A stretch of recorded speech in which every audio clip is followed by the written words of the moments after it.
नमस्कार, आप देख रहे हैं वी टाइम न्यूज। बढ़ते हैं झारखंड की खबरों की ओर। भारतीय कम्युनिस्ट पार्टी समेत सभी वाम दलों ने आज महंगाई को लेकर संयुक्त बैठक की और कई अहम निर्णय लिए। बैठक के बाद मीडिया से बात करते हुए वाम दलों के प्रतिनिधि ने देश में बढ़ रहे महंगाई को लेकर केंद्र सरकार पर हमला बोला। कम्युनिस्ट पार्टी के सहायक सचिव ने कहा, सभी वाम दल केंद्र सरकार के खिलाफ 25 मई को पर्चा बांटकर विरोध प्रदर्शन करेंगे। वहीं 31 मई को राजभवन मार्च किया जाएगा। साथ ही 31 मई से 6 जून तक महंगाई विरोधी सप्ताह मनाएंगे। वहीं केंद्र सरकार पर हमला बोलते हुए सहायक सचिव ने कहा कि केंद्र की गलती है, उनकी नीतियों के चलते आज महंगाई चरम पर है। वहीं राज्य में बढ़ाए गए होल्डिंग टैक्स और जल कर को लेकर सहायक सचिव ने कहा, महंगाई चरम पर है और ऐसे में टैक्स बढ़ाना उचित नहीं है। रघुवर सरकार से भी नीचे गिरकर यह सरकार काम कर रही है। आज हम लोग भारतीय कम्युनिस्ट पार्टी मार्क्सवादी, भारतीय कम्युनिस्ट पार्टी माले, मार्क्सवादी समन्वय समिति की संयुक्त बैठक हम लोगों ने किया। हम लोग निर्णय लिया कि देश के पैमाने पर लेफ्ट पार्टियों की ओर से बढ़ती हुई महंगाई के विरोध में जन अभियान चलाने की जो फैसला है 25 मई से लेकर के 31 तक, विशेष परिस्थिति में राज्य के अंदर, झारखंड के अंदर पंचायत चुनाव के चलते आचार संहिता लागू है। हम लोगों ने तय किया है कि 25 मई को पूरे राज्य में हम लोग पर्चा बांट करके केंद्र सरकार के महंगाई विरोधी अभियान को हम लोग शुरुआत करेंगे। 31 मई को राजभवन मार्च करके केंद्र सरकार की मुखालफत करेंगे और पूरे एक सप्ताह 31 से लेकर के 6 जून तक महंगाई विरोधी सप्ताह हम लोग मनाएंगे। अब इसके तहत सरकार से हम लोग मांग करेंगे कि आपके नीतियों के कारण लगातार महंगाई बढ़ रही है, देश के अंदर सार्वजनिक सेक्टर बंद हो रहे हैं, जिसका असर दिखने लगा है, लगातार प्राइवेटेशन हो रहा है और उनके नीतियों के कारण आज देश में महंगाई चरम पर है।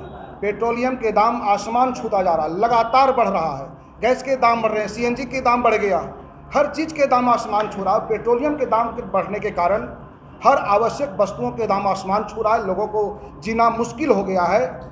और जिसका घर 4,000 रुपया 5,000 रुपये में चलता था, 12 से 15,000 रुपया उसका घर चलाने में लग रहा है। इसलिए हम लोग सरकार से मांग करना चाहते हैं, केंद्र सरकार से मांग करना चाहते हैं, इस पर जो सरचार्ज ड्यूटी लगा हुआ है उसको वापस ले।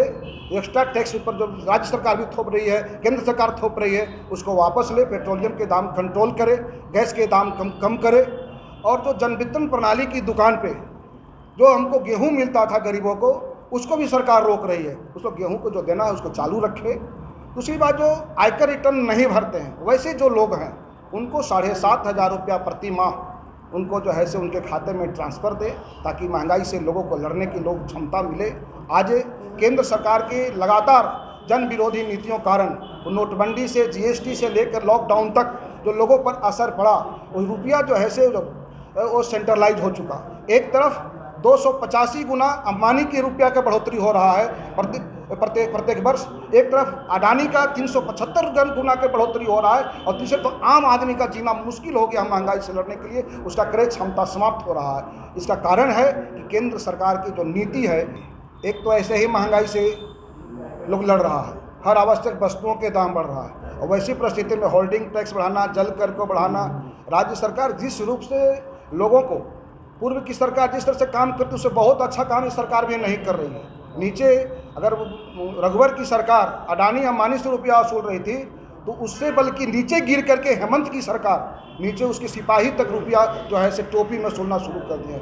आम जनता को जीना मुश्किल हो गया है। झारखंड मुक्ति मोर्चा की भी सरकार जिस तरह से लोगों की दोहन कर रही है वह जो है। दूसरी बात हमें कहना चाहते हैं आपसे, आपके चैनल के माध्यम से, कि जिस तरह से ईडी का जांच हो रहा है, कई जिलों के खनन पदाधिकारियों की जांच हो रहा है, लेकिन हजारीबाग रामगढ़ जो खनन क्षेत्र, जो प्रमुख खनन क्षेत्र हजारीबाग रामगढ़ है, वहाँ के खनन पदाधिकारियों का आज तक तो दिखाई नहीं दिया आपके चैनलों के माध्यम से, अखबारों के माध्यम से, कि लगातार 3-4 साल से जो वहाँ पर खनन पदाधिकारी हैं किस कदर लूट रहे हैं और लुटवा रहे हैं और सारे खनन के नियमों को धज्जियां उड़ाते हुए आप देखेंगे चुटू पालू घाटी से लेकर के कोडरमा की घाटी तक किस तरह से पत्थर की लूट मचा हुआ, सारे नियम कानून की धज्जियां उड़ा करके। और दूसरी तरफ जो कोयला की क्षेत्र है, प्रतिदिन हजारों ट्रक कोयला जो है यहाँ से डिहरी और बनारस की मंडियों में भेजा जा रहा है और लूट मचा हुआ है। वहाँ बगैर खनन पदाधिकारी के मिलीभगत से हो रहा है क्या?